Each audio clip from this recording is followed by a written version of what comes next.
Hey everybody, I'm Tom Vasel, and today we're taking a look at 5 great games from 2001. Now, in my last video, I talked about how 2000 was a hard year to pick 5 games from because there's so many great ones. 2001 was a little bit of a dip in quality, but I was still able to find 5 great games that, well, I think kind of defined this year. But they're odder ones. A lot of these games, there's almost, like of the year 2001, no games are in the top 500 games at Board Game Geek, which people rate and their favorite games. They just aren't there, but there's some interesting games regardless. So first we'll start with Zendo.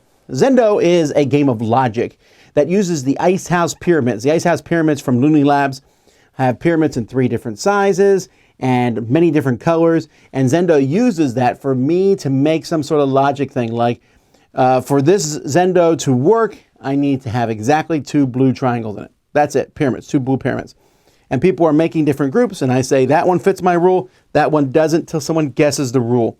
They've remade Zendo recently in a nicer version, but Zendo I've always found to be a fun game, especially if, like me, you like logic and deduction. Then we have DVONN. DVONN won the Games Magazine Game of the Year at the time, and I was like, an abstract strategy game? But the fact is, DVONN, from the GIF series, is a beautiful game. I mean, the pieces look like cookies and cream almost. And the rules are very simple, where you can move a stack that you're on top of, exactly the number of pieces in that stack. And you're trying to jump on other people's stacks, but also connect to 3 red pieces on the board. If you're not connected to them, you're gone. Some quick moves, a game board that kind of shrinks and has fewer moves as it goes by, but really a lot of great strategy, DVONN. Then we have Royal Turf. Now, Royal Turf is another game that's been renamed over the years. The current modern version is called Winner's Circle. This is a horse racing betting game, but don't worry about it. It's not that complicated. Essentially, you are just picking some horses to win, and you are going to be rolling a die and then picking a horse to move, and each horse will move differently based on what's rolled and everything. There's a lot of luck in the game, but there's also some fun strategic choices to make, and it's an easy game for people to play. You don't have to worry about, money and debts and all that. You're just trying to figure out the right time to move the horse that you want, or the right time to move the horse that you want to lose. So there's interesting aspects to it, and it still holds up today. Then we have Starship Catan. Starship Catan has an interesting journey. It's the 2-player version of Starfarers of Catan, which is the space version of the Settlers of Catan. Starship Catan, though, surpasses and proves to be its own game here. A 2-player, back-and-forth game that involves memory and a little bit of push your luck and trading.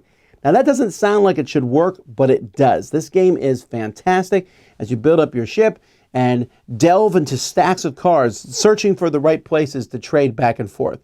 It has a lot of pieces for such a small game. It has a lot of game for such a small game. It's one of the best 2-player games that exists. Then finally, we have Risk 2210. Now, for me, this is a game that has caused more arguments in my playing of it than any other 2 games combined, and that's not an exaggeration. Risk 2210 takes risk and says, hey, there's only going to be 5 turns. Hey, you're going to be able to nuke things on the board. You're going to be able to go to the moon. There's all sorts of things.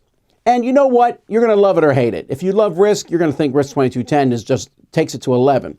But what Risk 2210 also did was show that some of these classic games could be revived. Risk 2210 there's a lot of different Risks that came out, Risk Legacy and other things, and other games came out from just different directions, versions of Stratego and things like that. And Risk 2210 kind of led the way for that. And has great pieces, great components. It's one that might be worth your time tracking down. Those are 5 great games from 2001. As a bonus, my favorite video game from 2001 is Final Fantasy X, or Final Fantasy X. I really liked 7. 8 was a step down. 9 was good. But 10 brought me back in again with a really cool leveling up system that is, honestly, it's not as exciting as I think. I think it looks cooler than it is, but you know what? It's still a lot of fun. I like the storyline for it. So Final Fantasy X. And then my favorite movie, this one was easy, Lord of the Rings, Fellowship of the Ring. It's amazing to me now that 22 years later, how well this movie stands up. I'm about to show it to my kids. We watched through the Hobbit series. Now we're going to watch through the Fellowship of the Lord of the Rings. And I know these movies hold up. They're great.